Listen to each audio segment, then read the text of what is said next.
wa bi'ulumihi wa bi barakatihi fid dharain amin. Faidatun utawi enggak usah dimaknani. Faidatun, ada sebuah faidah. Kata beliau, alhamdulillah minal adhkar allati yajibu dzikruha marratan fil umri.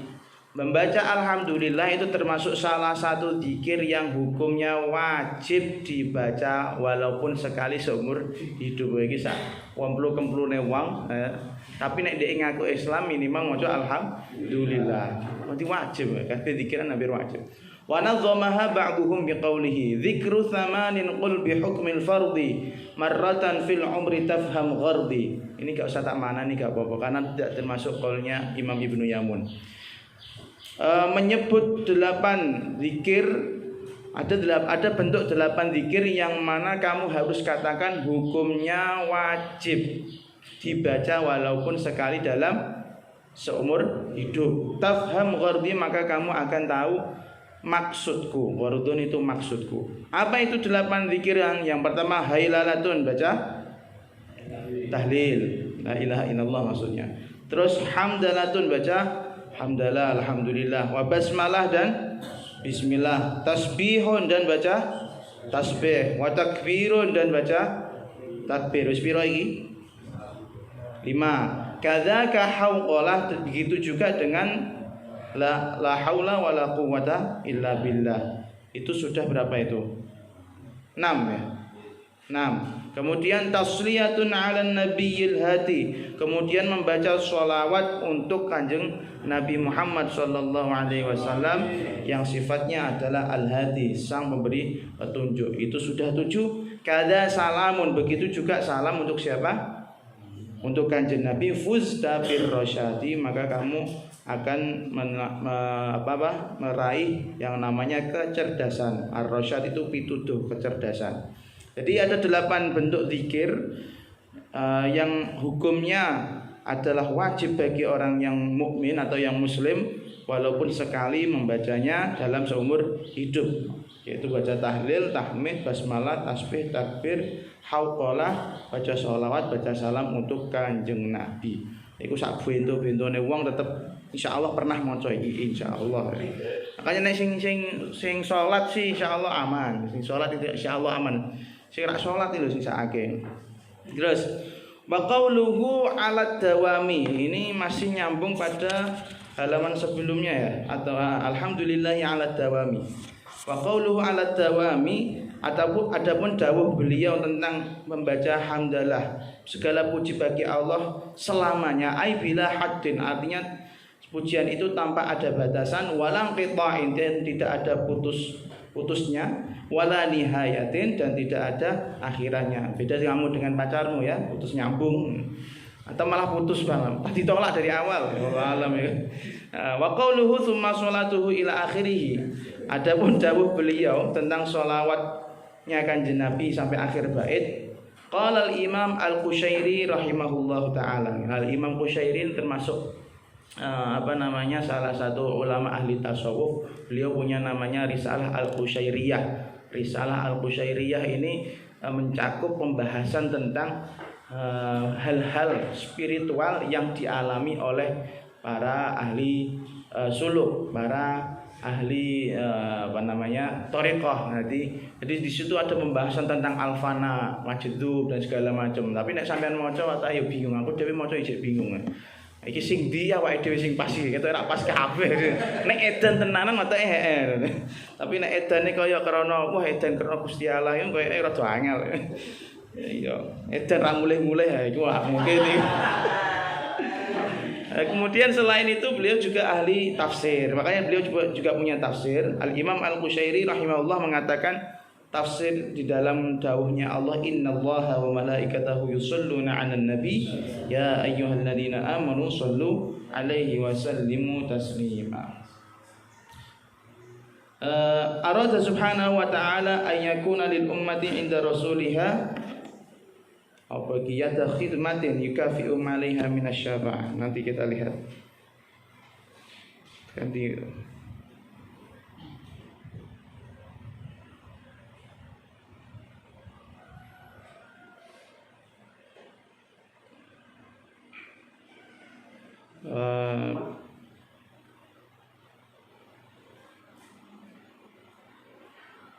biati nikmatin. Oke.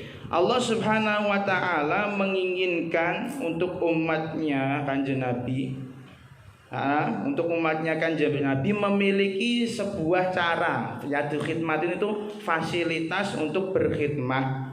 Fasilitas untuk berkhidmat. Jadi bacaan sholawat ini dijadikan oleh Allah Subhanahu wa taala untuk kita cara untuk berkhidmat kepada Rasulullah. Yukafi'uhum 'alaiha minasyafa'ah biyadi ni'mah. Yang mana dengan yadul khidmah tadi, dengan fasilitas berupa sholawat tadi, itu nanti kita akan dibalas dengan yang namanya syafaat. Jadi gini, pemahaman gambaran umumnya gini. Sholawat itu memang dibikin oleh Allah Subhanahu wa taala bukan untuk Kanjeng Nabi, tapi untuk siapa? Umatnya Kanjeng Nabi. Biar apa? Biar kita bisa matur nuwun gitu. Karena Kanjeng Nabi nanti bakal paring syafaat. Lah kita matur nuwun ini bagaimana? Caranya dengan yaitu tadi yadul khidmah, ibaratnya sholawat itu adalah fasilitas dari Allah, biar kita bisa tetap menservis Kanjeng Nabi dengan cara yang pas. Ngono loh ya. Jadi sholawat itu salah satu bentuk servis kita. Walaupun Kanjeng Nabi tidak butuh itu gitu ya. Tapi mosok kowe njaluk-njaluk syafaat atau tak gowo-gowoan ngono. Mosok kowe misalnya arep njaluk tulung wong tapi ora dengan tanpa bawa apa-apa ke orang tersebut kan, nek sowan ya tetap sowan, kula badhe sowan badhe matur wonten acara nyuwun wektale jenengan kan ngono ta, yukafi'uhum. Jadi biar dapat timbal baliknya gitu.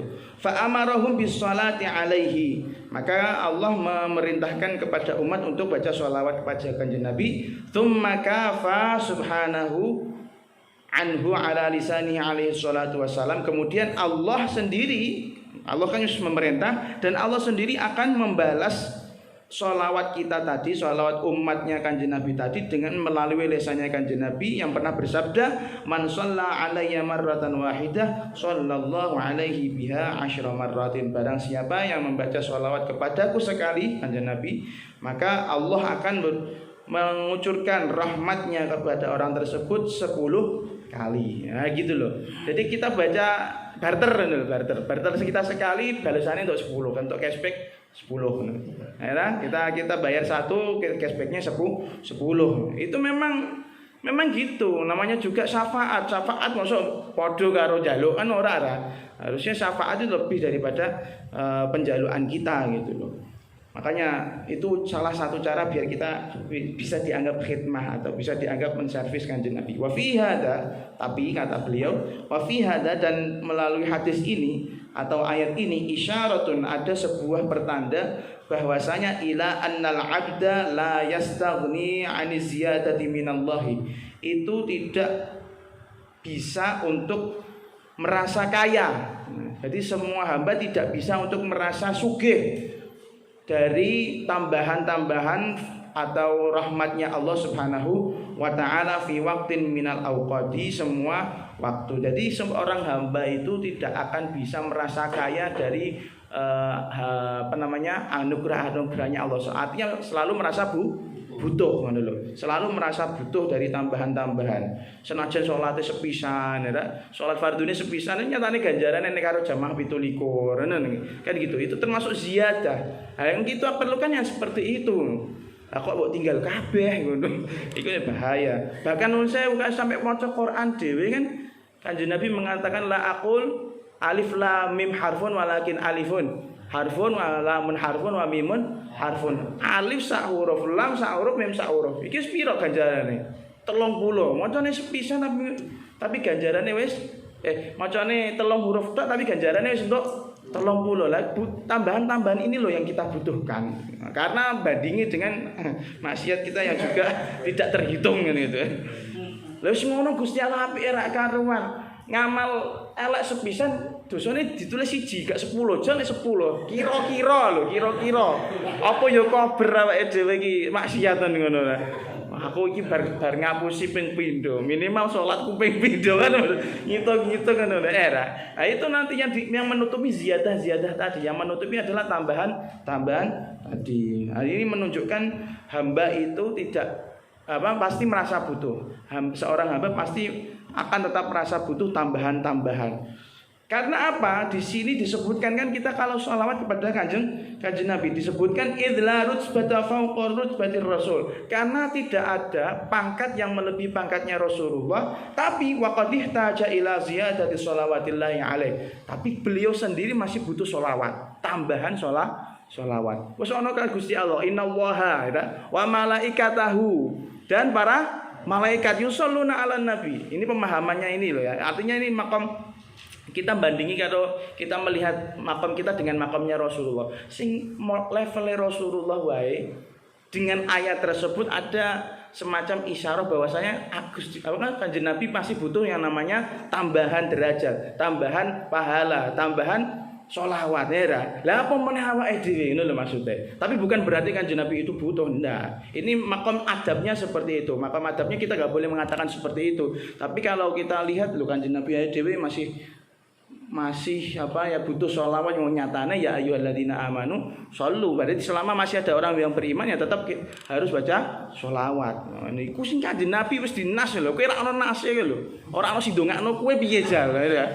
Ayo makane sing ono Kanjeng Nabi wis ono nase wae sampai dino kiamat harus ada yang baca sholawat. Lah bagaimana dengan kita yang bukan nabi, tidak ada nasnya, tidak ada Quran hadisnya, atau apakah kita termasuk min ahlil jannah wa ahlin nar juga belum jelas gitu kan. Nah, iya malah lebih butuh lagi harusnya.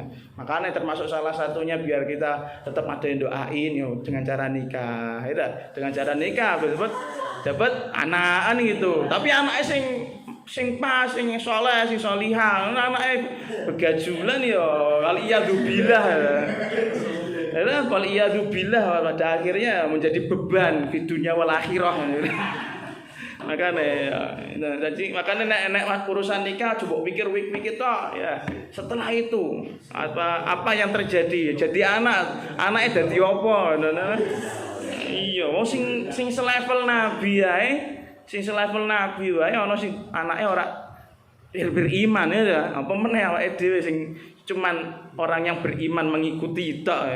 Kira-kira anak awake dhewe iku bisa dadi apa? Tetap makanya dengan belajar seperti ini insya Allah bisa diusahakan mendapatkan anak-anak yang soleh atau yang solihah, dzurriyyah yang baik itu bisa diusahakan dengan mempelajari sex education ala Islami seperti ini. Iyalah. Aja anggere blang-bleng tok ora ana dongak seruduk mangsamu banteng ta nggih. Kemudian gitu ya. Artinya seperti paham nggih. Wa fi Daliyatil Busiri, di dalam ada Al-Busiri mengarang sebuah nadhoman yang berakhiran dal kabeh dengan daliyah. Wa tazawwadit taqwa fa illam tastati. Hendaknya kamu selalu menambah takwamu. Jika kamu tidak bisa fa minas sholati 'alan nabiyyi Muhammadin. Nek wis ra iso takwa, ya minimal kowe ana istiqomah maca sholawat. Shalla alaihi Allahu anna sholata man shalla alaihi dzakhiratun lam tanfadu.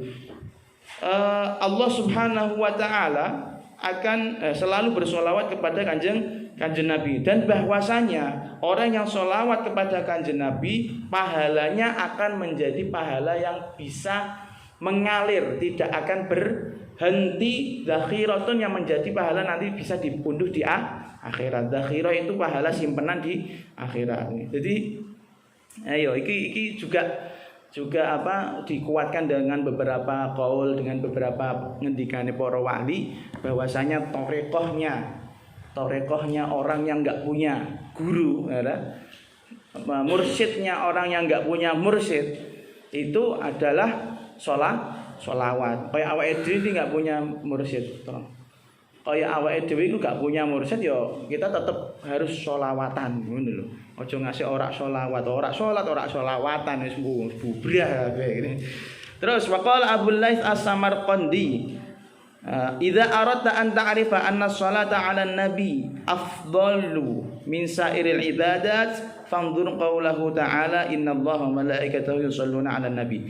Jika kamu pengen tahu bahwasanya sholawat itu adalah salah satu atau adalah lebih utama dari sekian banyak ibadah, maka kamu lihat dawuhnya Allah, firman-Nya Allah, innallaha wa malaikatahu yusholluna 'alan nabi. Kenapa itu bisa lebih utama? Fa amarallahu ta'ala ibadahu bisairil ibadat wa shalla 'alaihi bi nafsihi awalan.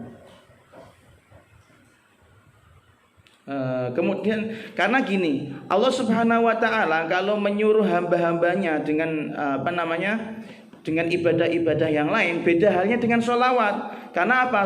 Sholawat itu untuk Kanjeng Nabi Allah sendiri melakukannya. Allah sendiri melakukan sholawat. Nah ibadah-ibadah liya Allah gak ngelakoni, mung ngakon gitu. Wa aqimus shalah, ayo wis salat. Apa Gusti Allah ya salat ya ora gitu. Wa atuz zakah, ayo lakoni zakat. Apa kan Gusti Allah bayar zakat ya ora bakal. Tapi kalau sholawat innallaha wa malaikatahu yusholluna ya itu loh. Jadi kalau sholawat ke Kanjeng Nabi sebelum merintah Allah sendiri sudah melakukannya. Sebelum merintah Allah sendiri sudah melakukannya. Kemudian wa amaral malaikah bis sholati alaihi, dan begitu juga yang kedua ngakon malaikat. Wah, malaikat itu adalah makhluk yang tidak pernah maksiat, yang punya akal tok dan isinya cuma ibadah tok, ngelakoni perintah Gusti Allah. Sementara manusia punya dua perangkat, yaitu akal nafsu. Bisa jadi manusia itu lebih mulia daripada malaikat, atau bisa jadi lebih buruk daripada hewan gitu lah. Karena ada nafsunya, tergantung mengikuti hati nurani akalnya atau nafsunya. Tapi secara garis besar malaikat itu adalah makhluk yang paling dekat dengan Allah saat ini, ya kan?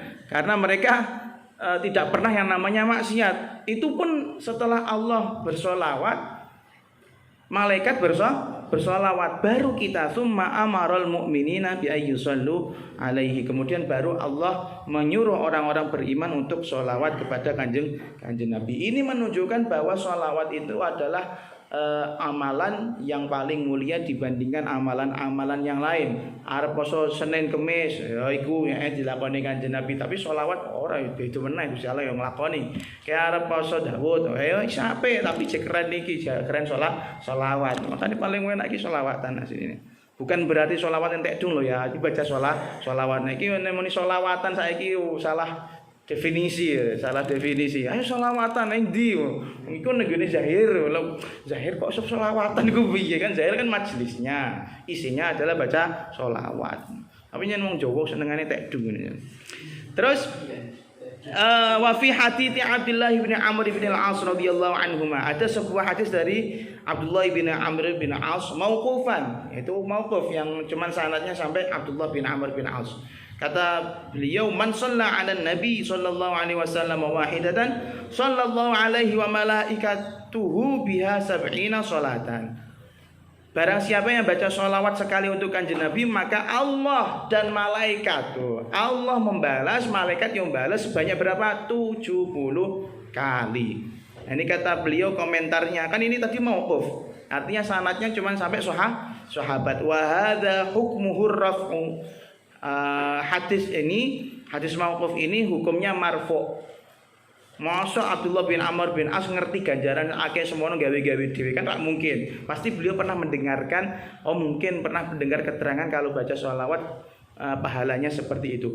Idza majana lil ijtihad fihi, karena tidak ada kesempatan untuk berijtihad dalam masalah pahala pembahasan sholawat. Pahalane suspira ku gak ono ijtihade, gak iso diijtihadi. Pahala mosok mbok ijtihadi, ora mbok hitungno, ora mungkin to. Nah, itu.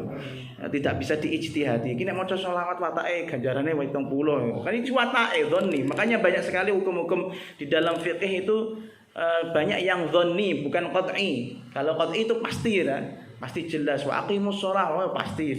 Tapi kalau dzanni kan ada seperti zakat mal, itu kan dzanni.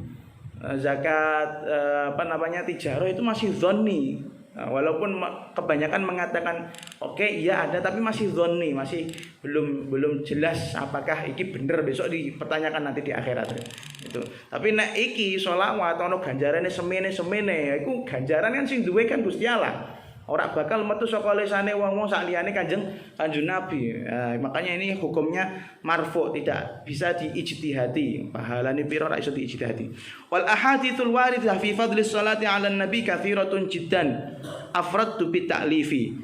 Dan hadis-hadis tentang fadilahnya sholawat kepada Kanjeng Nabi itu sangat banyak sekali, dan aku sendiri menulis karya tersendiri tentang hal ini. Wa man arada istifa'aha fa'alaihi bi tuhfatil akhyar fi fadli sholati 'ala nabiyil mukhtar. Barang siapa yang pengen istifa, menguasainya atau membacanya secara full maksimal, maka dia boleh untuk membuka kitab namanya Tuhfatul Akhyar fi fadlis salati ala nabi mukhtar lil imam ar-Rassah. Berarti beliau di sini pensyarahnya kitab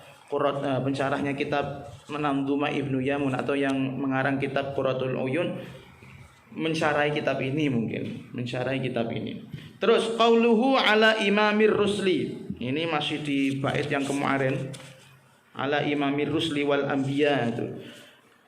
Sholawat itu semoga tercurahkan untuk kepada pimpinannya para utusan. Ai afdalihim wa akramihim wa asyrafihim. Artinya imamur rusli itu artinya sebaik-baik para rasul, semulia-mulianya para rasul dan agung-agungnya para rasul. Wa hadza amrun maqtu'un bihi. Dan hal ini artinya Kanjeng Nabi itu orang yang paling keren, nabi yang paling mulia, itu adalah maqtu'un bihi, hal yang pasti tidak bisa diganggu gugat. Kudune iman kowe. Ana keraguan di dalam hati Kanjeng Nabi ra patek mulya-mulya banget deh. Misale ana keraguan ngene, mengingat mukjizatnya mung ngono tok. Lebih kerenan siapa dalam masalah menghidupkan orang-orang mati? Nabi Isa apa Kanjeng Nabi? Kanjeng Nabi tidak pernah ada riwayatnya tuh nguripno wong mati ya. Tapi nek Nabi Isa, pernah. Berarti lebih keren. Dalam hari ini secara akal naluri manusia atau akal biasa manusia yang akalnya rendahan, akal manusia yang berakal rendahan mengatakan mukjizatnya siapa yang paling keren? Nabi Isa, karena bisa menghidupkan orang mati. Berarti kan Nabi biasa wae, ora di mukjizat Quran tok iki maksudnya apa ya? Nah, iku akal rendah itu, akal cekak iku. Utek-utek cebong. Cebong uteke sepira dong. Jadi kalau ada keraguan seperti itu bahaya. Makanya kata beliau ini masih Nabiyuna asyrafu bil itbaqi. Ini masih baitnya beliau apa enggak ya?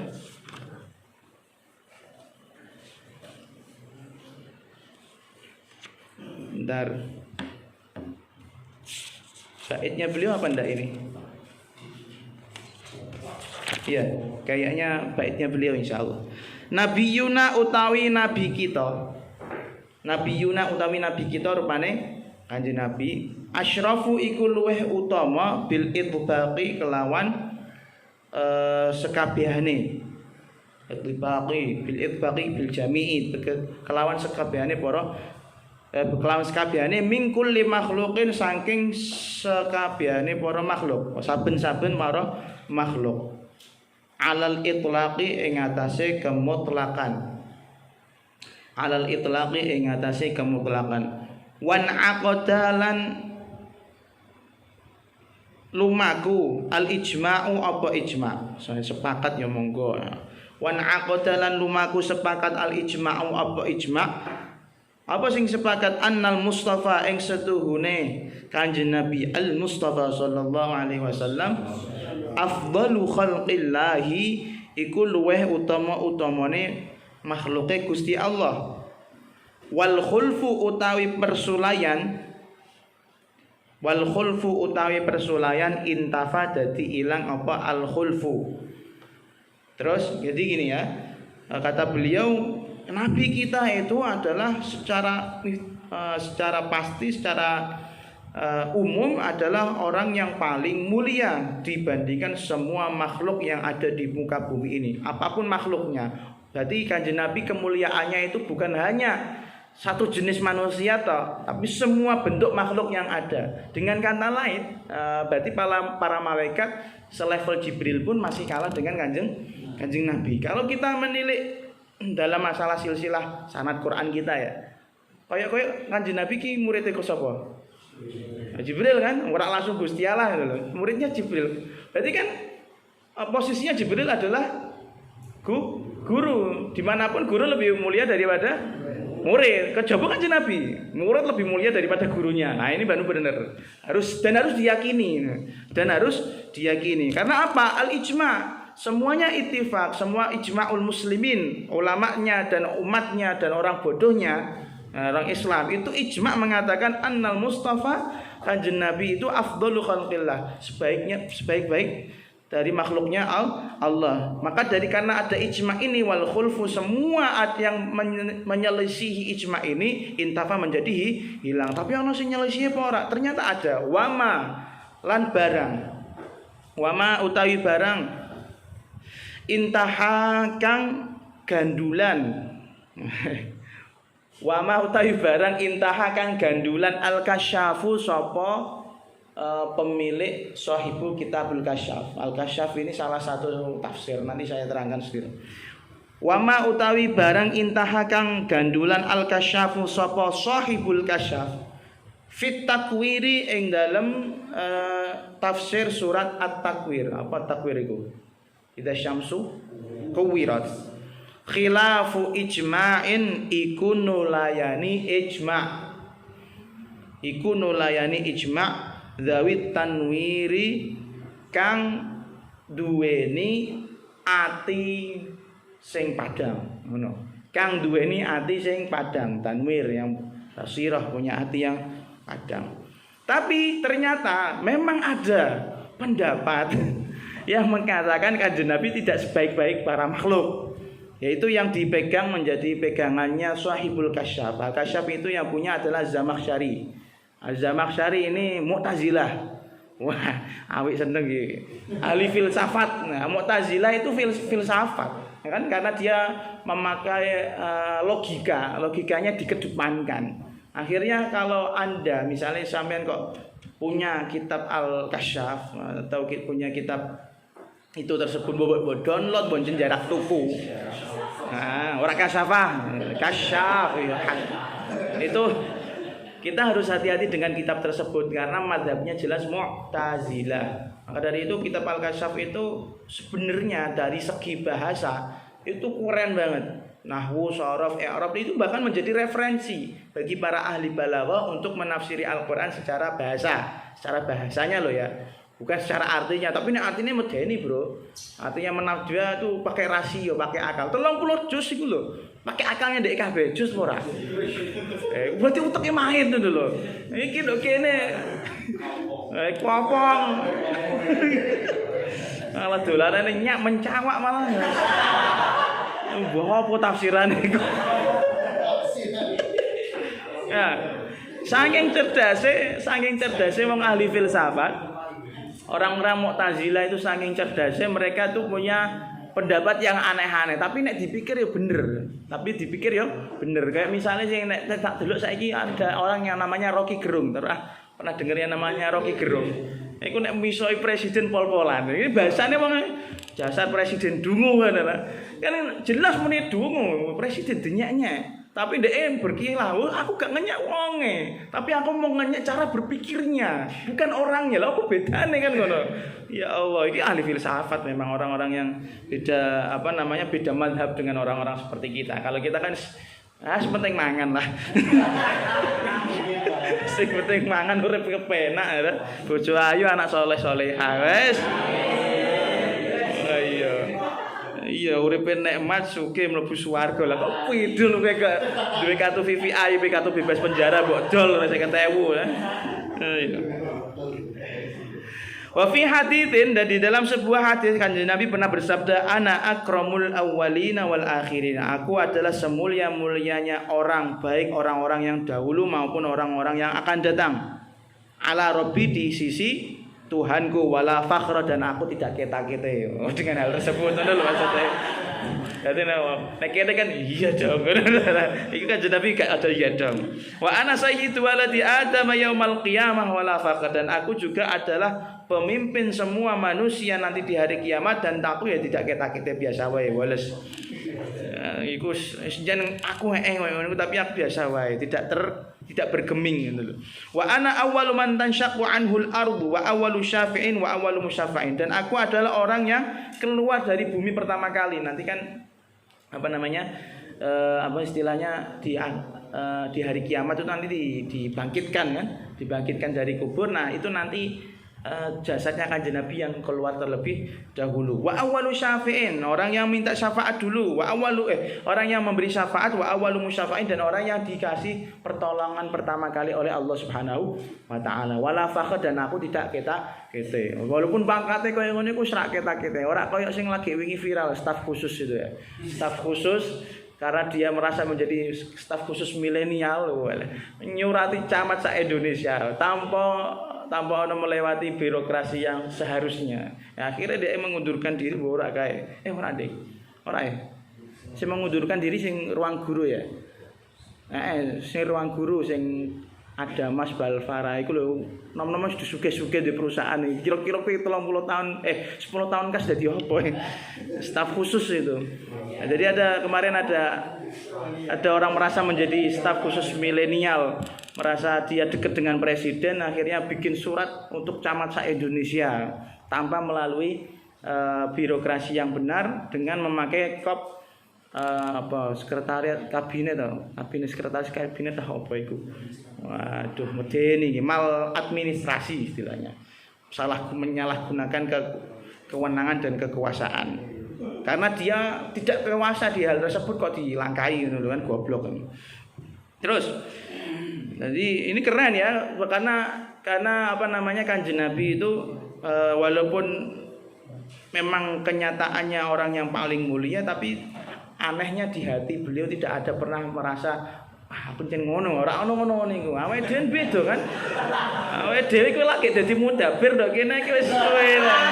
Iki kok rasa delok adib delokan iki lho. Harus dadi mudabir ndok kene kowe tak kete iku lho. Ayo to kowe. Naam ana mudabir wa ana afkhar bihi, aftakhir bihi. Aku bangga dengan hal tersebut. Wa rusulu bi dhammir ra'i wa dhammis sini wa iskanuha jami'ur rusul. Jadi ar-rusul itu bisa ar-rusulu atau ar-ruslu gitu ya. Itu jamaknya dari kafat rasulun. Apa itu rasul? Wa huwa man arsalahu Allah taala ila khalqihi. Yaitu orang yang diutus oleh Allah Subhanahu wa taala kepada para makhluk. Para manusia. Tapi kalau para makhluk itu bisa mencakup semuanya. Kayak Kanjeng Nabi itu bukan hanya risalahnya bukan hanya untuk manusia, tapi juga mencakup para jin. Bahkan rahmatnya, Kanjeng Nabi rahmatan lil alamin, itu bukan hanya untuk manusia, tapi juga tekan malaikat, tekan namanya hal-hal jamadat, itu barang-barang yang benda mati, ini untuk rahmati Gusti Allah gitu. Karena Kanjeng Nabi. Wal amba'u bi fathil hamzah ya, wal amba'u bi fathil hamzati. Apalagi yang hidup seperti itu walaupun kopong mendapatkan rahmatnya Kanjeng Nabi ya. Tenang aja. Jamadat itu termasuk dia. Jamadat yang digerakkan. Wal amba'u bi fathil hamzati jam'u naba'in. Al amba dengan hamzahnya yang pertama itu dengan jamaknya dari lafaz naba bi makna al khabar wa huwa ala hadfi mudhafin, dan itu ketika al amba menghilangkan mudhafnya. Tapi kalau diperlihatkan mudhafnya apa? Ai wa ala imami dzawil ambai, dan semoga juga tercurahkan kepada pemimpinnya orang-orang yang memiliki kabar. Wa humul anbiya'u alaihimus salatu wassalam, yaitu mereka para nabi. Nabi itu dari kata nabaun, khobar ya. Karena mereka orang yang mendapatkan kabar dari Allah, orang yang diberi tahu gitu. Wal kalamu ala haqiqatin nabi war rasuli wa ma yata'allaqu biha syahirun fala nudhilu bihi. Pembahasan tentang jati diri para nabi dan para rasul dan hal-hal yang berkaitan dengan mereka adalah hal yang sudah lumrah dan kita tidak akan membahasnya panjang-panjang. Tapi wa fi hadithi Abi Dzar radhiyallahu anhu at-tawil, dalam sebuah hadisnya Abu Dzar yang panjang, beliau berkata, "Qultu ya Rasulullah kamil anbiya."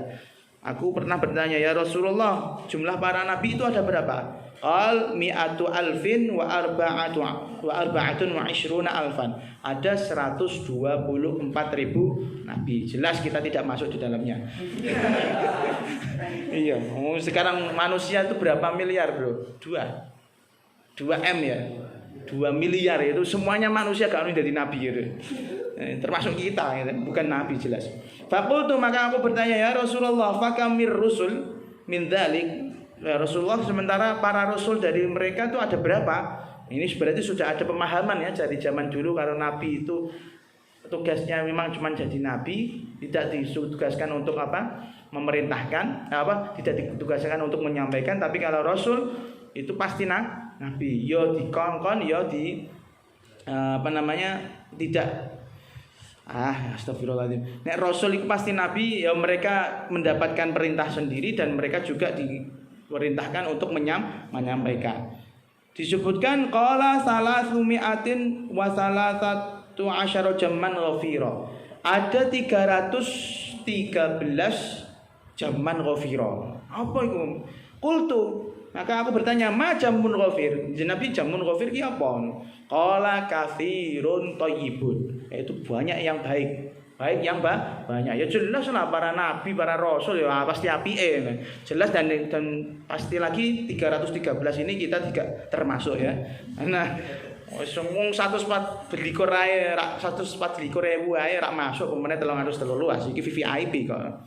Qultu maka aku bertanya, "Man kana awwaluhum?" Siapa yang paling pertama dari mereka? Qala Adam. Qultu ya Rasulullah, anabiyyun mursal ya Rasulullah. Apakah Adam itu nabi yang juga berpangkat menjadi rasul? Nah, ini kan memang keanehan sih. Gusti Allah bikin nabi Adam. Sementara waktu itu manusia belum ada kecuali beliau sama Sayyidah Hawa. Tapi beliau sudah jadi rasul. Lucu tau, ini apa gunanya punya bakat rasul kan kayak gitu.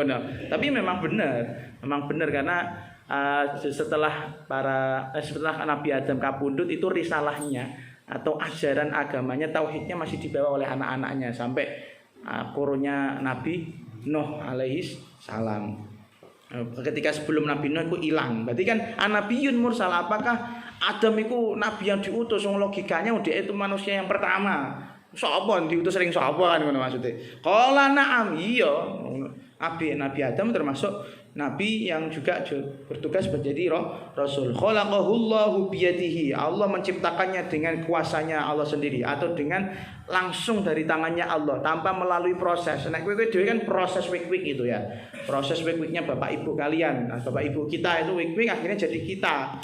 Nah, tapi kalau Nabi Adam benar-benar proses awal, fresh from the open, dari pabriknya langsung, dari Allah langsung. Kalau kita kan sudah melalui proses, sudah terkontaminasi gitu kan. Iya. Am khalaqahullahu biyadihi wa nafakha fihi min ruhihi. Dan Allah meniupkan di dalamnya nyawa min ruhihi dari rohnya Allah Subhanahu wa taala. Artinya ya memang roh itu semua arwah yang ada sekarang ini dari zaman dulu sampai sekarang itu hakikatnya dari siapa? Allah. Wasawwahu apa iki? Kubulan ya. Bentar iki bedeni wong ya.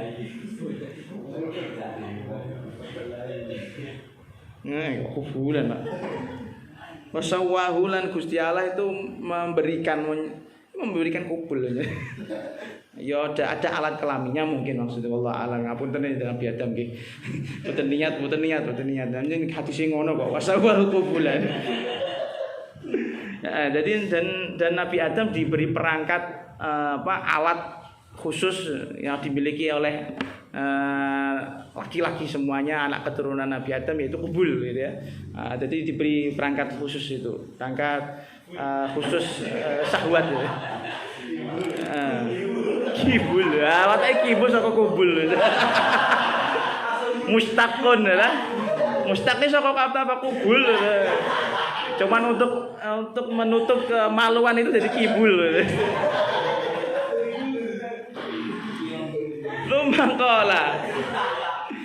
Kemudian Kanjeng Nabi dawuh, ya Abu Dzarrin, wahai Abu Dzar, arba'atun suryaniyuna. Ada 4 nabi, mereka adalah dari bangsa Suryani, yaitu punya bahasa Suryani. Adamu ora Surya tukang utus yang Surya ya ora.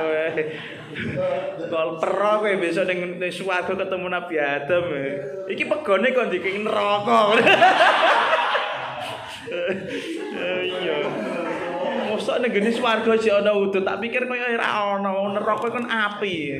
Karena api rokok itu dari api. Penggunaan rokok dengan api. Mosok api ada di dalam swarga kan kayak ora mungkin.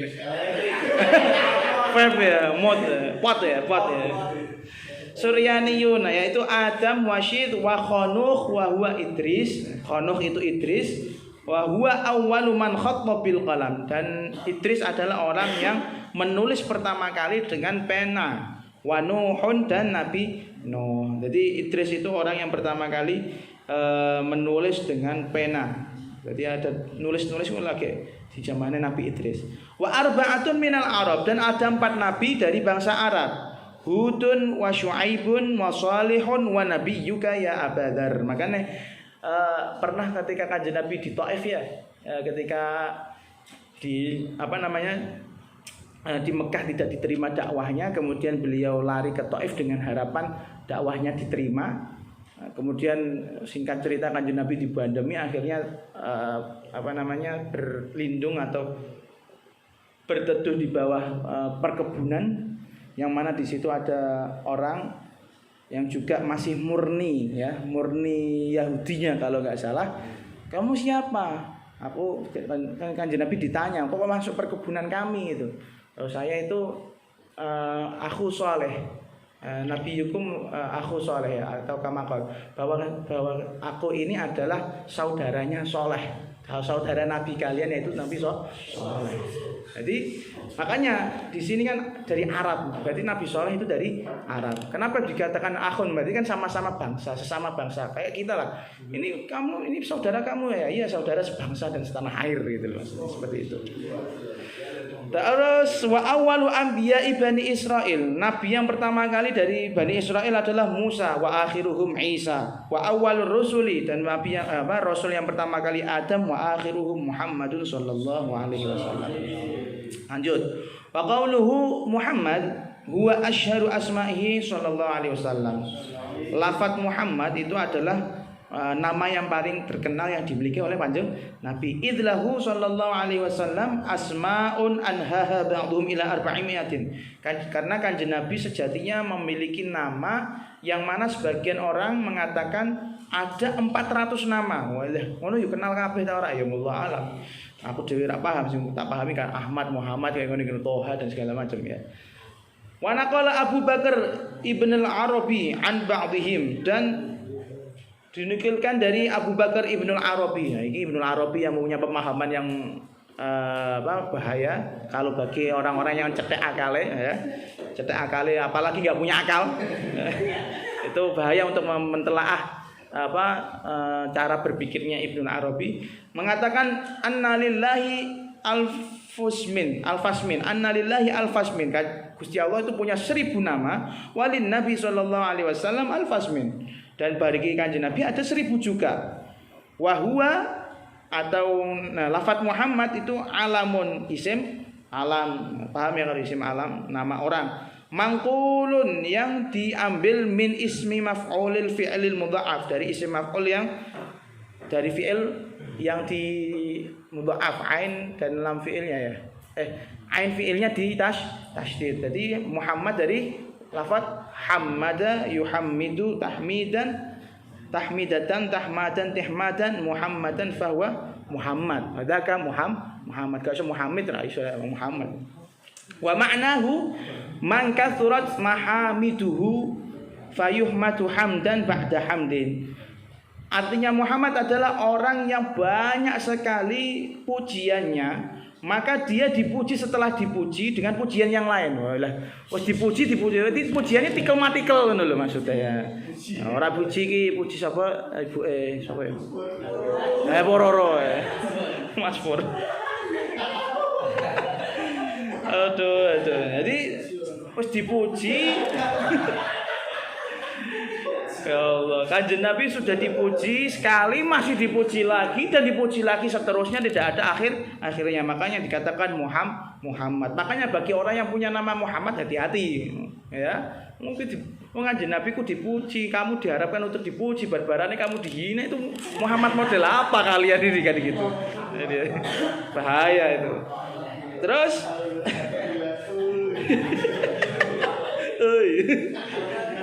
Muhammad wa huwa ablaghu min Mahmud. Kata Muhammad itu lebih baligh atau lebih banyak artinya, lebih banyak maknanya dari kata Mahmud. Kenapa lebih banyak? Li'annahu minas sulasi. Karena Mahmud itu dari fi'il sulasi. Kalau Muhammad ada tambahannya. Semakin kosakata Arab seperti itu. Ketika dia terdiri dari beberapa kalimat, beberapa huruf ya. Kalau cuma 3 huruf itu artinya misalnya Hamidah Yahmadu Hamdan fahuwa hamidun wadaka mahmudun. Itu dari fi'il madhi hamida. Ada 3 huruf. Terus kalau hamada ada berapa huruf? 4. Semakin banyak kata semakin banyak hurufnya maka menunjukkan arti yang sulasi itu menjadi lebih gitu lah. Jadi hamada itu lebih dipuji, kalau hamidah cuman memuji biasa. Terus summiya bidzalika, Kanjeng Nabi disebut dengan Muhammad liyutabiqa ismuhu sifatahu, supaya namanya itu sesuai dengan sifatnya. Nah, Kanjeng Nabi itu tadi namanya Kanjeng Nabi disebut Muhammad karena memang nama itu yang paling pas dengan sesuai dengan sifat-sifatnya Kanjeng Nabi. Li'anna dzatahu mahmudah ala alsinatil awalimi min kullil wujuhi.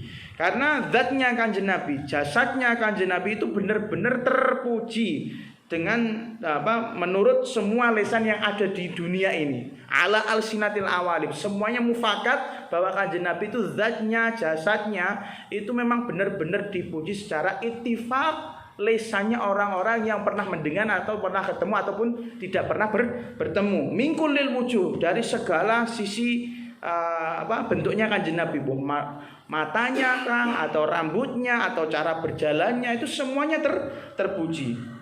Mingkulil wujuhi haqiqatan wa awsafan, dan begitu juga sifatnya, wa khuluqan, dan akhlaknya, wa khalqan, dan jasadnya, wa a'malan, dan tindakannya, wa ahwalan, dan tingkah lakunya, wa uluman, dan ilmunya, wa ahkaman, dan segala kebijaksanaannya. Jadi semua sisi dari diri Kanjeng Nabi, jadi diri Kanjeng Nabi baik itu sifat khalqiyah wa khuluqiyah, semuanya itu terpuji. Makanya nama Muhammad itu dipandang paling pas sesuai dengan sifat-sifat kemuliaan yang dimiliki oleh Rasulullah. Makanya saya katakan hati-hati yang punya nama Muhammad.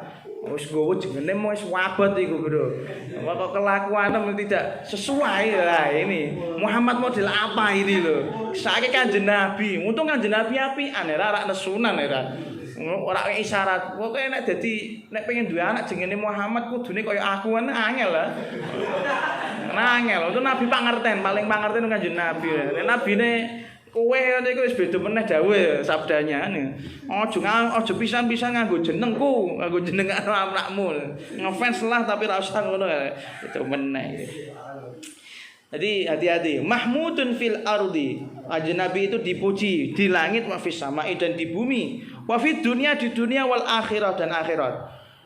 Kalau fid dunya bima nafa'a bihi minal ilmi wal hikmah. Kalau pujian di dunia itu karena kemanfaatannya Kanjeng Nabi baik dari segi ilmu yang diberikannya dan kebijaksanaan yang disebarkannya. Kalau di akhirat dipujinya karena beliau punya syafaah. Waqad qila li jaddi Abdul Muthalib, dan pernah mbahnya Kanjeng Nabi Sayyid Abdul Muthalib ditanya, "Lima samaita ibnaka Muhammadan?" Kenapa anakmu? Nah, mbah itu bisa posisinya menjadi bapak. Kalau dalam bahasa Arab itu artinya bapak gitu ya. Dan kalau masalah kayak perwalian, wali nikah wong wedok ya. Nah, wong wedok ketika bapak era ana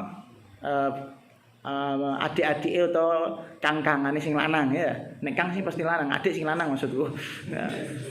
Nek ra ana kan masih wa in ala ya biasanya, yang mbahnya biasanya abul abi gitu.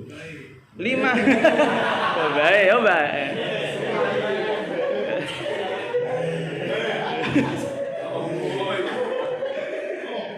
Payah. Kata ada orang yang nanya sama Mbah Abdul Muthalib, "Kenapa kamu menamakan cucumu dengan nama Muhammad padahal walam yakun min asma'i abaika wala ajdadika?" Padahal Muhammad itu tidak ada yang pernah dinamakan dari mbah-mbahmu, dari nenek moyangmu yang pernah dinamakan dengan Muhammad. Kenapa kamu namakan cucumu dengan Muhammad? Faqala, maka beliau menjawab, rajautu, aku berharap ayyuhmada fis samai wal ardi, aku berharap bahwa cucuku ini akan dipuji baik di langit maupun di bumi. Fahaqqaqallahu raja'ahu, maka Allah mewujudkan cita-citanya atau harapannya. Ini menunjukkan bahwa Abdul Muthalib ini juga orang yang baik gitu ya, orang yang masih membawa iman. Wa qauluhu wal al, kemudian dawuh nazim yang mengatakan alur rajuli. Alur rajuli, keluar, apa artinya alur rajuli? Ahluhu, yaitu keluarganya, wa ashiratuhu, ya sama keluarganya. Wa alun nabi, adapun alun ahli baitnya Kanjeng Nabi, siapa itu? Man tuhramu alaihimus shadaqah, itu orang-orang yang tidak boleh menerima sedekah. Sedekah wae ora oleh apa meneh zakat gitu ya. Tapi ya wis pokoke ora oleh lah intine. Kan sampai ketika ada para habaib yang datang itu jangan kayak nek ketara arep jaluk ora usah kesuwen, langsung paham lho kodene, langsung diweki wae, karena bentuk kita ihtiram kita kepada para ahli bait. Jangan sampai beliau mengucapkan untuk mendapatkan uang dari kita tapi dengan melalui kebohongan. Saiki nanti dosanya juga ke kita sendiri. Kenapa kamu wis paham nek arep jaluk kok ijek mbok jaro nek arep ngapusi ngene, bahaya. Silih sing ngapusi ahli bait dadi dosane dikel-matikel gitu. Tak situ Muhammad meneh engko. Waqtara Imam Malik, dan Imam Malik memilih wa ghairuhu. Warajjahahu wa Nawawi fi syarh Muslimin. Jadi Imam Malik dan Imam Nawawi di dalam syarah Muslim mengatakan anna alahu alaihi salatu wassalam atsba'uhu, bahwasanya yang dinamakan ahli baitnya Kanjeng Nabi itu atsba'uhu, yaitu para pengikutnya Kanjeng Nabi, wahum ummatul ijabah, dan mereka adalah ummatul ijabah, umat yang memenuhi panggilan keimanan. Ya, termasuk kita insyaallah termasuk ummatul ijabah, walaupun bentuknya kayak gini ummatul ijabah. Wah, berarti kita ahli bait. Dari segi ini ya, karena kita umatul ijabah. Tapi nek ahli bait sing enggak boleh menerima sedekah lah wong kowe le nggo sopan gasak terus le. Pakanane wong kancane mbok cipoki itu ya Bu. Intinya masih doyan dengan barang-barang yang remeh, minal khubuthi wal khaba'ith, doyan ini. Wa hadza huwa laiqu bi maqamid du'a, dan ini yang sesuai dengan tempat doa. Jadi kalau kita mengartikan ada orang yang berdoa Allahumma shalli ala sayyidina Muhammadin wa ala ali, itu doa seperti itu kita harapkan muga-muga ahli bait yang model kita itu masuk, karena kita termasuk ummatul ijabah. Tapi kalau ahli bait dalam pengertian fikih, dalam pengertian zakat, dalam pengertian sedekah, ya kita tidak termasuk, jelas.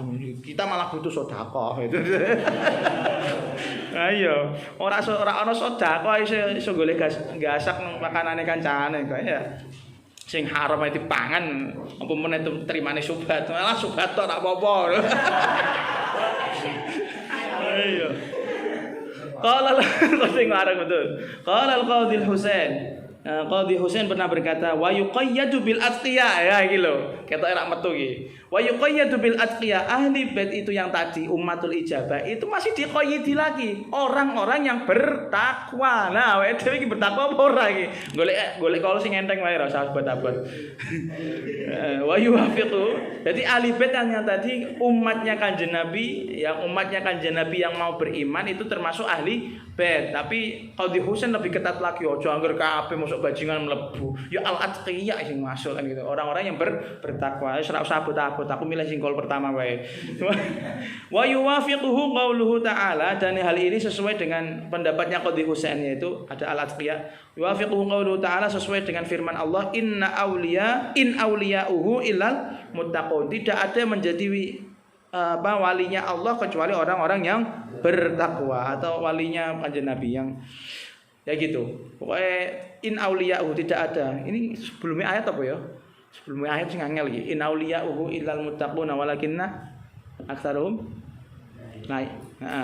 Jadi orang yang tidak termasuk para wali itu kecuali orang yang bertakwa. Wa qauluhu wal abna. Kalau al abna itu jelas jam'u ibnin. Dan lafaz al abna itu jamaknya dari lafaz ibnun, wa huwa atful khasi 'alal 'ami li'annahum dakhiluna fi umumi qawlihi wal ab. dan al-abna ya. Saya itu piye mau?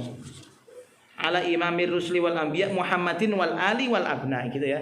Jadi al-abna itu atof khusus setelah adanya atof yang umum ya, ada atof yang umum. Berarti ditaksis istilahnya atau dikhususkan lagi li'annahum dakhilun karena hakikatnya al-abna itu mereka masuk dalam keglobalan dawuh wal ali, keglobalan dawuh wal ali. Nanti ibnun itu termasuk al-al, tapi enggak semua al-al itu termasuk ibnun. Nyatanya alibait seperti model kita umatul ijabah termasuk alibaitnya. Tapi apakah kita abnaun nabi? Tidak. Tidak jelas tidak. Makanya tidak ini kita masih untung lah ada yang menyebutkan alal. Ala hati qaulihi ta'ala seperti dawuhnya Allah Ta'ala hafizu ala sholawati was sholatil wusta. Itu seperti dawuh jagalah semua sholat dan juga sholatul wusta. Wes menyebutkan sholat, tapi kok dia menyebutkan sholat yang khusus. Sholatul wusta apakah sama dengan sholawat yang tadi? Sama. Tapi apakah semua sholawat itu sholatul wusta? Tidak, gitu ya. Sholatul wusta itu ada yang mengatakan sholat asar itu yang qaul yang kuat. Maka kata Allah kan jagalah sholat kalian dan sholat asar. Artinya harus melakukan sholat 5 waktu. Di samping itu juga harus sangat dijaga adalah sholat asar. Kenapa kok disebutnya khusus? Karena punya kelebihan mungkin seperti itu. Seperti tadi, kenapa termasuk keluarganya Kanjeng Nabi tapi ada keturunannya disebut khusus? Karena kalau enggak gitu saking keturunannya enggak dapat tempat VIP, ketut kumpul be awak-awak dhewe gini gitu. Saking ra, Bro. Iya, mosok aku kumpul karo model dapur ning ngene-ngene. Jujuk-jujuk bolone ati wae. Ke alibet Kanjeng Nabi. Heeh. Mana famu apa segap lah kowe ahli bed. Iya maka betul lah famu apa ya wis iku ra sarengati. Iki fam opo bener. Iya.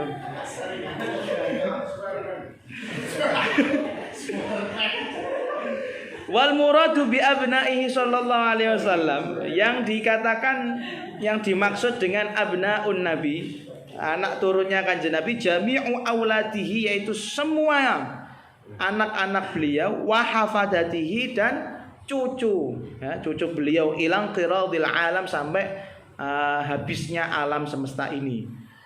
Terus apa ya? Terus ngeleh ya. Walam yabqal ana dan tidak ada yang tersisa sekarang hafadatun anak keturunan illa min Fatimatiz Zahra kecuali dari jalur Sayyidah Fatimah radhiyallahu anha. Walaisa fi banatihi mani'qaba ilal batul tabat umman wa aba. Walaisa lan ora ana fi banatihi iku tetep ing dalem anak wedoke Kanjeng Nabi. Ya, walaisalan ora ana fi banatihi iku tetep ing dalem anak wedoke Kanjeng Nabi man utawi wong yaqaba kang tumurun sapa man. Yaqaba kang temurun sapa man illal batulu kejaba saking Sayyidah Fatimah al-Batul tobat kang wangi utawa bagus umman apane ibuke wa aban lan bapake al-Batul. Jadi gini, semua yang dimaksud dari anak turunnya Kanjeng Nabi itu ya benar-benar yang menjadi anak-anak beliau yang pernah kita bahas, yaitu ada Sayyid Ibrahim, Sayyid Abdullah, Sayyid Qasim, kemudian ada siapa lagi? Ada Sayyidah Fatimah, Sayyidah siapa nih? Ummu Kulsum ya. Sayyidah siapa lagi? Ya, banyak itu ada 7 itu jelas abnaun Nabi. Terus kemudian masuk ke dalam abnaun Nabi adalah keturunan anak cucu. Cuma sekarang yang ada cuma dari jalurnya Sayyidah Fatimah karena yang dari jalur yang lain tidak ada yang menurunkan.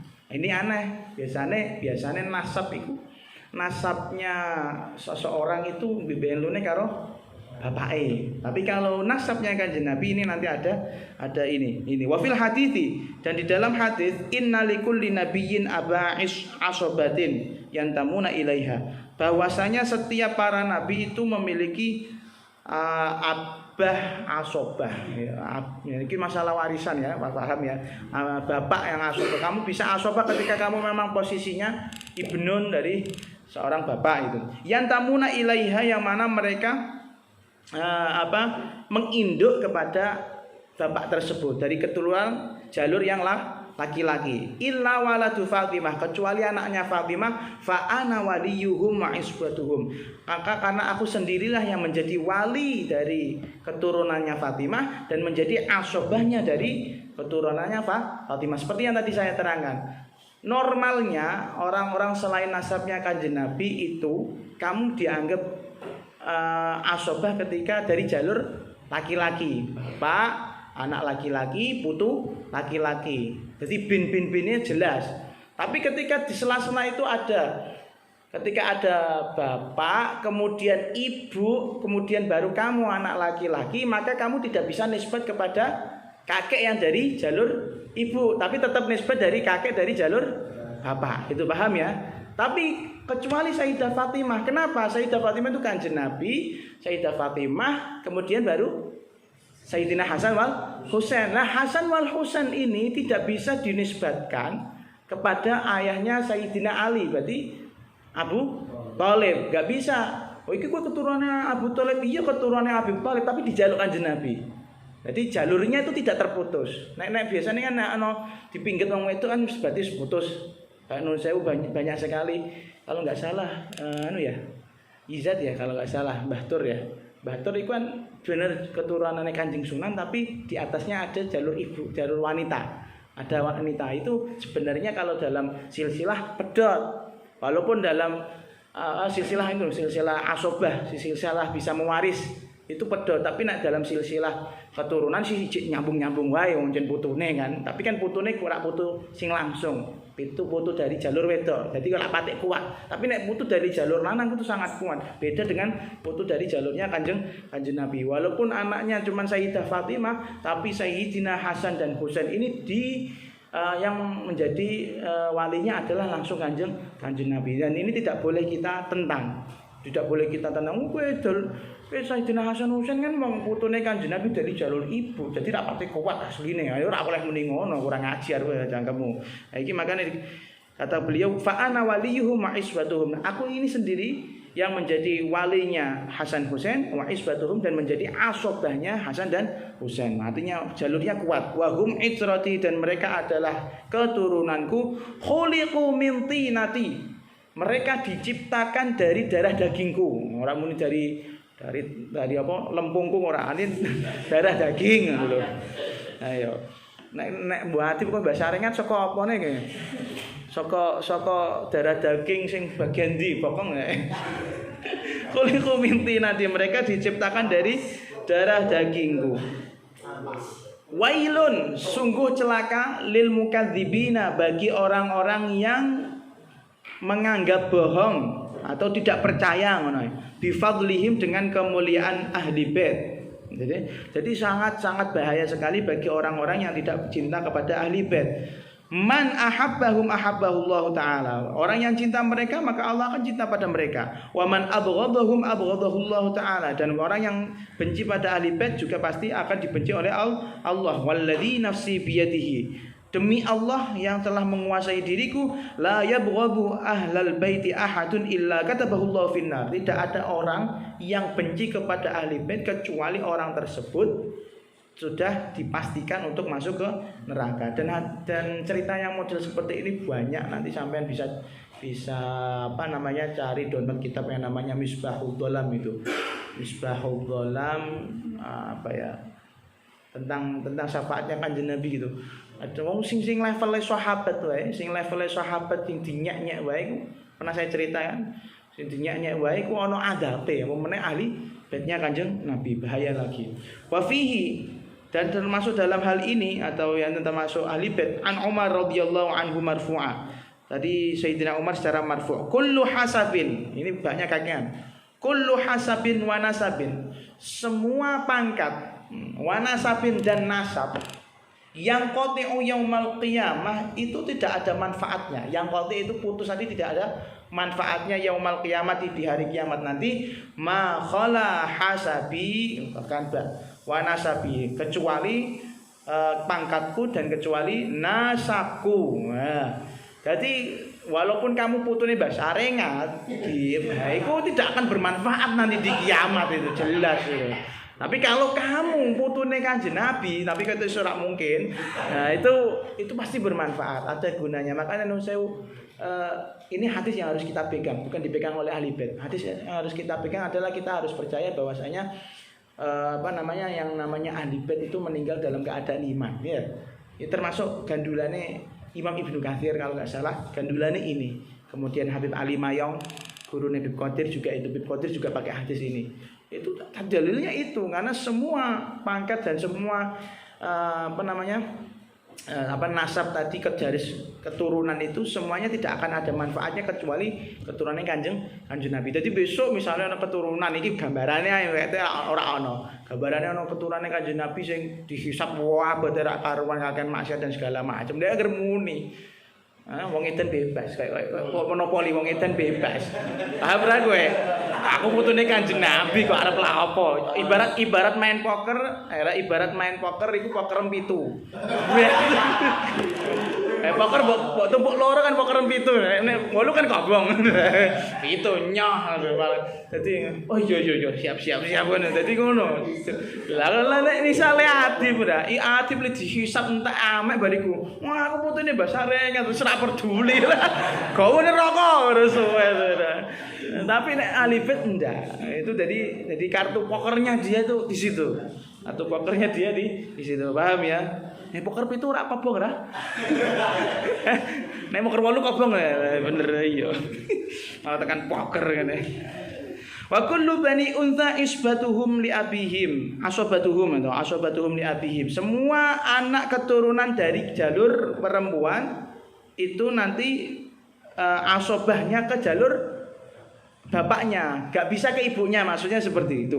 Ma khala waladu Fatimah, kecuali dari jalur Fatimah. Fa inni ana abuhum asobatuhum, maka aku sesungguhnya diriku inilah yang menjadi wali mereka dan menjadi asobahnya mereka. Seperti yang saya terangkan tadi, bahwasanya semua keturunan seperti kita itu nisbatnya tidak bisa ke mbah wedok, mbah dari jalur ibu, tapi tetap dari mbah jalur lanang gitu. Kayak aku dari Bani Abdul Fatah ya, Bani Fatah ya.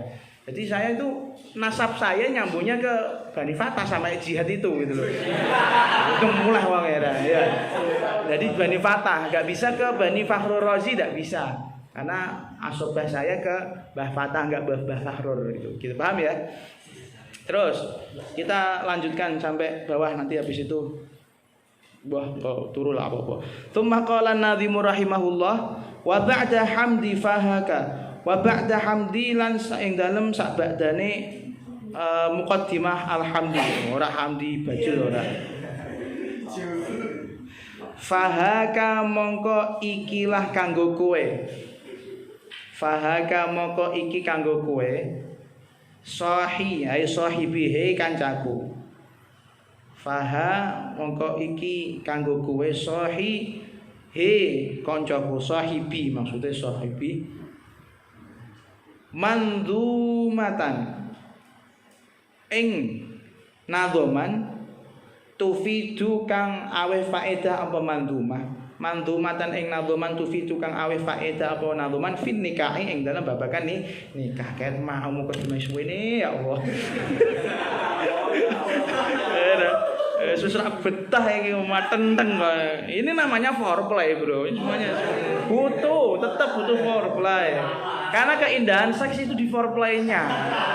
Temenan, Bro. Nikmati. Setiap inci itu harus dinikmati. Nah, iya, kowe sih rak tahu paham ya. Aja ngger serudak-seruduk tok. Qala jama'atun min ahlil ilmi hiya faslul khitabi. Sebagian orang ahli ilmu mengatakan amma ba'du itu wa ba'da hamdi wa ba'da atau amma ba'du adalah termasuk faslul khitab, pemisah antara muqaddimah dengan inti pembicaraan. Faslul khitab alladzi utiyahu Dawud alaihi salam, yang diberikan kepada Nabi Dawud. Jadi orang yang mengatakan amma ba'du pertama kali itu berarti Nabi Dawud. Zaman kapan kayak berarti ya? Zaman sebelum batu. Sebelum zaman batu katanya. Intaha. Waqtulifa fi awwali man takallama biha. Dan diperselisihkan siapa yang pernah berbicara pertama kali tentang amma ba'du. Ini dibahas. Cedo wis tentang lho iki asline. Terus wal asyhar yang masyhur adalah annahu Dawud alaihissalam. Terus maka sallallahu alaihi wasallam kanjeng Nabi yastahmiluha menggunakan faslul khitab amma ba'du fi khutbahihi wa ghairiha di dalam khutbah-khutbahnya dan lain-lain. Jadi sering ketika kanjeng Nabi walaupun dalam keadaan marah itu ketika nak nesu-nesu nek duka-duka atau ada berita yang penting itu langsung ke mimbar. Mimbar ini ada alhamdulillah dan segala macam bersama ba'du. Ora koyo kowe ya. Langsung assalamualaikum warahmatullahi pengumuman santri yang disebut namanya harap ke bawah itu tidak sunnah sama sekali itu. Kalau mau sunnah ya. Iya, kalau mau sunnah ada alhamdulillah wa sholatu amma ba'du. Kesuwen ada bro. Bagian lo ada langsung. Iya. Ya Allah. Wahia kalimatun faslul khitab adalah sebuah kalimat yukta biha yang didatangkan dengan tujuan apa? Lil intiqali min uslubin ila akhar, untuk perpindahan transformasi dari muqaddimah ke inti atau pembahasan yang lain. Watakunu ma'a amma, dan ba'du ini biasanya dibarengi dengan amma wa biduniha, dan terkadang tidak ada amma. Ada amma ba'du, ada yang mengatakan ba'du. Kama huna seperti yang ada di sini. Ait wa ba'da ma taqaddama minal basmalati wal hamdalati wassalati ala nabi. Setelah basmalah, hamdalah dan sholawat, fahaka sahi fakhud fakhud ya sahibi, maka ambillah wahai temanku. Temanku ini. Jadi terus kenapa di sini fasohi jadi bahas? Fasohi itu adalah sabar ini foreplay ini. Fasohi itu munada ya.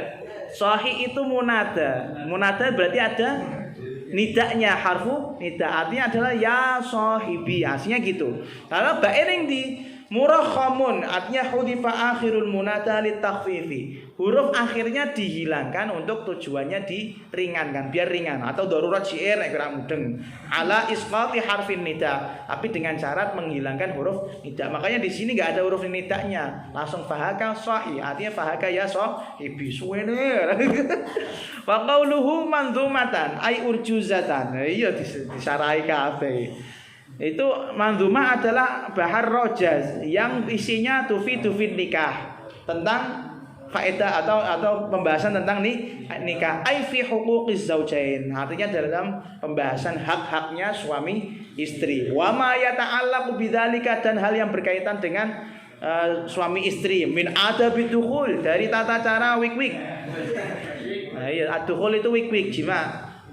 Walimah, dan walimah, jadi pesta pernikahan. Wal wat'i, ini jelas lagi, wal jima artinya jima. Wa kaifiyatihi, dan caranya. Wa ghairi dzalika, dan lain-lainnya. Summa anna nikah, iya kowe Jawa iki. Kemudian pernikahan itu ta'tarihil ahkamul khamsah. Bisa diberlakukan 5 hukum. Bisa diberlakukan 5 hukum. Yakunu wajiban, nikah itu bisa wajib. Wadzalika, dan hukum wajib tersebut fi haqqi man qadara alaihi, itu diwajibkan kepada orang yang memang mampu. Syaratnya mampu. Ini sampean delok ya awakmu ki piye. Fi haqqi man qadara, bagi orang yang mampu, wa khafa zina, dan dia takut zina. Nah, ini jelas kita sampean ini enggak masuk kecuali Mas Muafa itu. Iya, sudah mulai kelainan kan itu. Wa khafaz zina. Jadi orang yang mampu tapi dia takut zina, hukumnya wajib nikah. Wa yakunu manduban, dan hukumnya bisa menjadi sunnah. Jadi hukumnya nikah itu bisa jadi sunnah ketika apa? Wa dzalika fi haqqi man rajan nasl. Itu berlaku bagi orang yang menginginkan keturunan. pengen duwe keturunan sing saleh-saleh nek duwe anak iki cocok iki ana sing mijeti dolanan mbek anak-anak unyu-unyu. Oh, itu berarti menyawak latihan nggih, Bro. Latihan duwe anak ya. Nah, hukum nikah sunnah itu bagi orang yang pengen punya anak walam yakhaf az-zina, tapi dia tidak takut untuk zina. Tidak takut, tidak ada hasrat yang sampai koyok model iku nganggo sabun enggak. Walam yakhaf az-zina bitarki, dan dia tidak takut zina karena meninggalkan nikahan. Raghiba fihi, baik dia suka amla atau tidak. Walau qata'ahu, walaupun pada akhirnya pernikahan itu membuatnya dia terputus an ibadatin ghairi wajibah, dari ibadah-ibadah yang tidak wajib, nanti ibadah sunnah. Nanti gini, ada orang pengen dua anak, kemudian posisinya dia ada hasrat, gak begitu berhasrat untuk nikah, dan dia tidak takut untuk zina. Kalaupun dia sampai menikah kok meninggalkan kebiasaan sunnah-sunnahnya, maka itu masih sunnah. Masih sunnah. Jos ora, berarti kowe besok iki wirid-wirid tak perlu. Iki biasa. Tetap sunnah ya. Pahalane sunnah. Ini bahasa walau qata'ahu an ibadatin ghairi wajibah, walaupun pernikahan ini membuatnya dia meninggalkan amalan-amalan yang sunnah. Misalnya aslinya Senin Kemis, aslinya poso Daud, pernikah kok ora tahu. Wis ora apa-apa nikah wis ganjaran tok isine. Ayo kan. Ya ja. Wong biyen biasane ngisik-ngisik bojo, ngisik-ngisik wong wedok ora. Ngisik-ngisik nyawa dengan nafsu itu kan haram. Cukup iso ngisik-ngisik bokonge wong wedok sing halal. Ayo. Bukan hanya ngisik-ngisik bokong, ngisik-ngisik sing dhuwur-dhuwur barang ae piye jal. Ayo diremet-remet biapakno kan iku wis dadi ganjaran sedekah. Jajal kowe ngrepet susune mu'afam.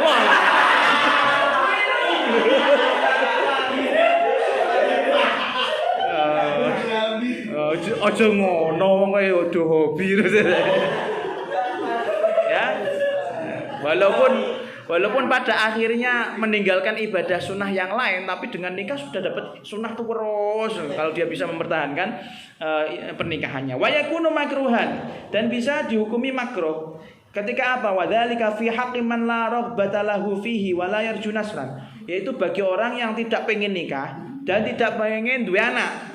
Wa yaqta'uhu, dan jika dia menikah akan terputus an ibadatin ghairi wajibah.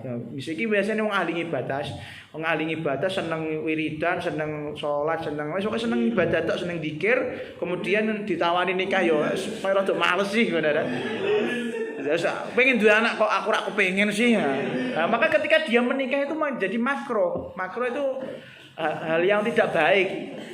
Hal yang tidak begitu baik dilakukan karena terpaksa. Kalau terpaksa pernikahan dipaksakan itu kan nanti tidak akan harmonis gitu ya. Yang harmonis itu ketika dua-duanya sama-sama pengen, sama-sama nafsu. Wah, asik gitu. Kowe bayangno ae tok, Bro. Ayo. Wa yakunu jadi makruh ya, dan kemudian yang terakhir mubah. Wa yakunu mubahan, dan hukumnya nikah bisa menjadi mubah fi haqqiman wa dzalika fi haqqiman lam yakhaf az-zina, bagi orang yang tidak takut zina, walam yarju nasran, dan tidak berharap punya anak, walam yaqta'hu an ibadatin ghairi wajibah, dan seandainya dia menikah tidak membuatnya dia terputus dari ibadah-ibadah yang sunnah. Jadi iki wis ora rapati pengen nikah, rapati pengen duwe anak. Tapi nek dia nikah tidak akan merubah dia untuk meninggalkan ibadah-ibadah sunnah, maka hukum dia menikah itu cuman mubah gitu. Wa yakunu muharraman, nikah itu juga bisa jadi haram. Nah iki hati-hati. Iki ketoke rada pas iki. Wa dzalika fi haqqi man yadurru bil mar'ah. Itu bagi orang yang bisa menyakiti wanita. Jadi ini hati-hati. Jadi orang yang pernikahannya itu malah menyiksa wanita bi'adami wat'in, dengan tanpa adanya proses persetubuhan. Itu tidak menyetubuhi wanita itu menyiksa. Di bojo nggih apa iki? Kandangku. Dadi nek iki aku duwe kandang lak dilebon-leboni iki lak apa ngono. Iku membuat sakit. Makane sampeyan besok nek di bojo peka ngono lho. Peka. Au nafaqatin, tidak bisa memberi nafkah. Wah iki. Waduh. Bae wis mak tratap iki bae.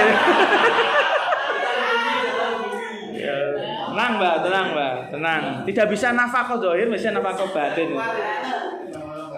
Atau bisa nafkah au kasbi muharramin, atau bisa nafkah tapi dari jalur yang haram. Kasbi muharramin, mencari kehidupan yang haram atau mencari uang yang haram. Nah, itu kan enggak boleh. Walau liraghibin, walaupun dia pengen nikah, lam yakhsha anatan, tapi dia tidak takut untuk jatuh dalam perzinahan, maka hukum model nikah sing ngene iki itu hukumnya haram. Wa hadza taqsim, pembagian 5 hukum tersebut yajri mithluhu, yajri itu juga berlaku seperti mereka para laki-laki fil mar'ati, dalam diri para wanita. Wa zada Ibnu Arafah wajhan akhar fi wujubihi 'alaiha. Bahkan Imam Ibnu Arafah menambahkan satu contoh, satu kondisi tentang kewajibannya menikah bagi menikah bagi wanita. Apa itu? Wa huwa ajzuha an qutiha, yaitu ketika wanita itu tersebut tidak bisa mencukupi kebutuhan pokok. Jadi kalau ada wanita tidak bisa menghidupi kehidupan pokoknya sendiri, wa adami satriha, dan tidak bisa menutupi kebutuhan tersebut bi ghairihi, tanpa adanya laki-laki, maka hukumnya wanita tersebut untuk menikah itu wajib. Makanya nek ana wong wedok kok ana modusin kuwe, wah paling golek donyane ya jen memper. Jen memang itu kebutuhan mereka kok gitu loh. Jadi wong wedok nikah kok karena kamu kaya, ya wis gak apa-apa. Mereka tercipta untuk seperti itu gitu loh. Maka biar hukum ini berjalan gitu loh. Hukum pernikahan itu berjalan. Bisa dilakukan semua orang, simbiosis mutualisme. Dia memberikan kandangnya, kamu memanfaatkan gitu kan. Iya, tapi ada syaratnya, wong gondol anake wong tetap diragati di rumah, ora gondal-gondol tok mbok kon ngangkang-ngangkang tok. Iku ayo mbok kon sal tok, mbok kon jengking, mbok. Iki masane ling ngrumati temenanan. Jadi tidak semua wanita yang matre itu bisa dikatakan matre. Toh nyatanya Imam Ibnu Arafah mengatakan kalau ada kondisi wanita yang mana dia tanpa nikah kok jadi dikere, gak iso mangan, gak bisa mencukupi kebutuhan pokoknya, maka justru hukumnya malah wajib. Mungkin wanita-wanita model sekarang, walau sekarang mungkin ada tambahannya, gak bisa skincarean, gak bisa. Nah, itu dimaklumi saja lah, memang zamannya gitu loh. Tapi iya kowe nek glowing ngelirik TikTok sing susune gede-gede le.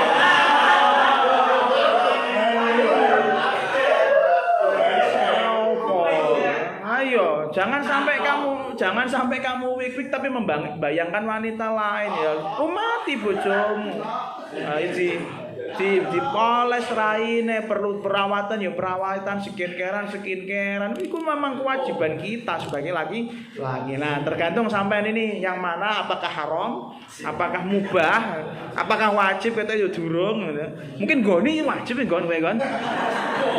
Setawal are. Ini saya lanjutkan sampai baitnya enggak apa-apa ya. Ayo.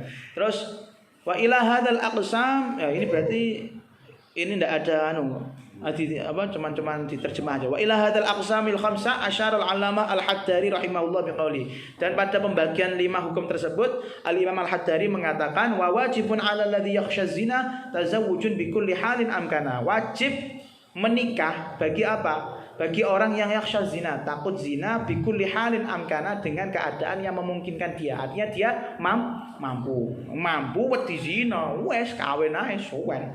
Nah, sugih kumpulane wedok-wedok ayu-ayu ya suwen, jiko siji nikahi baru urusan wajib hukumnya. Langsung jiko papat. Bosen bongkar pasar. orang kaya. Tapi nek kere ra usah aneh-aneh kowe. Wazida fin nisa'i faqdul mali walaysa munfiqun siwar rijali, dan ditambahkan fin nisa'i, yaitu ditambah hukum wajib ya, fin nisa'i dalam keadaan wanita ketika apa? Faqdul mali, ketika dia tidak punya pendapatan. Faqdul mali, kehilangan harta. Walaysa munfiqun, dan wanita tersebut tidak memiliki orang yang memberi nafkah siwar rijali, kecuali laki-laki. Maka wanita yang model seperti ini juga wajib menikah, biar dia ada yang memberi nafkah. Wa fi dhiya'i wajibin wan nafaqah minal khabithi hurmatun mutafaqah. Kemudian ketika dia ada seorang menikah, fi dhiya'i wajibin, akhirnya menghilangkan atau meninggalkan, menyia-nyiakan hal-hal yang wajib, ninggal sholat misalnya ninggal sholat atau ninggal hal-hal yang wajib, atau wan nafaqah, meninggalkan nafkah minal khabithi, dari orang yang buruk. Nah itu hurmatun muttafaqah, hukum nikahnya adalah haram secara ittifaq, secara ijma' adalah haram minal khabith, bahasanya kuasa rebel minal khabith. Khabith itu kan setan lanang kan, ana khabaisun. Ya iku wedi dipadakno karo setan-setan sing manggon ning jero WC iki lho. Iya. Liraghibin aurajinas lin yundabu wa in bihi yudhi'a ma la yajibu. Bagi orang yang pengen nikah atau orang yang pengen punya keturunan, maka hukumnya sunnah menikah walaupun pernikahannya itu membuatnya yudhi'a ma la yajibu, meninggalkan hal-hal yang tidak wajib, artinya hal-hal yang sunnah. Kayak mau misalnya kowe nikah kepengen duwe anak, pengen nikah, kemudian punya amalan-amalan sunnahmu ilang kabeh, ora apa-apa, sunah wis nikah ibadah tok isine. Melekmu kelonan, turumu kelonan, wis rontok dosamu. Rontok ibadah sing paling enak kan ngono. Makane rak tahajudan nah wis aku padha wae ngloni bojo tahajudan ngono. Iya to. Kowe piye bayangno to? Ngeloni kancamu, astagfirullah. Iya. Ngeloni guling bayangno wong liya. Wa yakrahu in bihi yudhayya'un naflu wa laysa fihi raghbatun aw naslu. Dan hukumnya makruh ketika dia memang benar-benar meninggalkan ibadah yang sunnah. Ketika nikah kok hukumnya makruh? Nikah itu hukumnya makruh jika memang pernikahan itu membuat seseorang meninggalkan hukum sunnah, tapi dibarengi apa? Wa laysa fihi raghbatun. Dibarengi dia tidak ada rasa pengen nikah. Au nasl, dan tidak pengen punya keturunan. Tapi yo masa ana wong ora pengen nikah ya. Ana ta? Aku ngarani ngene, nek ana wong alah durung mapan, durung ngene iku cuma alasan tok iki, menghindar dari yang namanya tuntutan wanita. Aku arani ngono. Aku arani ngono, aja. Pokoke aja jomblo suwi-suwi. Aku dhewe rada nyesel nikah umur 29 ya. Kalau bisa sebelum 25, 20, kurang setelah 25, 26 itu segera nikah. Hah?